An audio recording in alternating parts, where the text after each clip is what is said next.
ఈ అపోస్తలుడైన పౌలు శీలలు ఒక భయంకరమైన శ్రమ వాళ్ళు ఎదుర్కొన్నారు.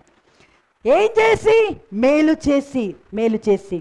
ఇందాక నేను ఒక పాటలో రాశాను, నీకు ఎవరైనా కీడు చేసినా ఆ తర్వాత నీకు ఉరియొడ్డినా, అంటే నేను చిక్కించుకోవాలి, ఎక్కడ దొరుకుతా ఉరియొడ్డి పెట్టడం, వేటగాడు పెట్టినట్టుగా ఉరియొడ్డినా నీ కీడే చేసిన, నీ మీద వాళ్ళు చేయాల్సిన ప్రయత్నాలు ఎన్ని చేసినా కూడా నా దేవుడు ఏం చేస్తాడు తెలుసా?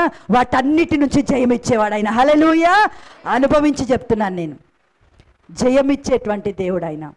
ఈరోజు అందుకే నేను అంటున్నా, ఎలాంటి పరిస్థితులు అయినప్పటికీ కూడా నువ్వేం చేయాలి తెలుసా? నా శ్రమలో నేను దేవుడి కొరకు ఏమి చేయగలుగుతాను?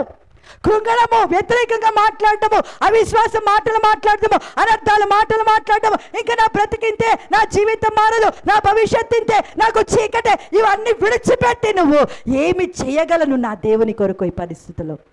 సంఖ్యలు కొడుతూ వాళ్ళు ఆరాధిస్తున్నారు బిడ్డలు. అది ఎంత ఆశ్చర్యం అనిపిస్తుంది అసలు. ఆ టైంలో ఆ నొప్పి, ఆ మంట, బాధలు, ఎన్ని అనర్థమైన మాటలు రావాలి, కానీ వాళ్ళు ఏం చేస్తున్నారు తెలుసా?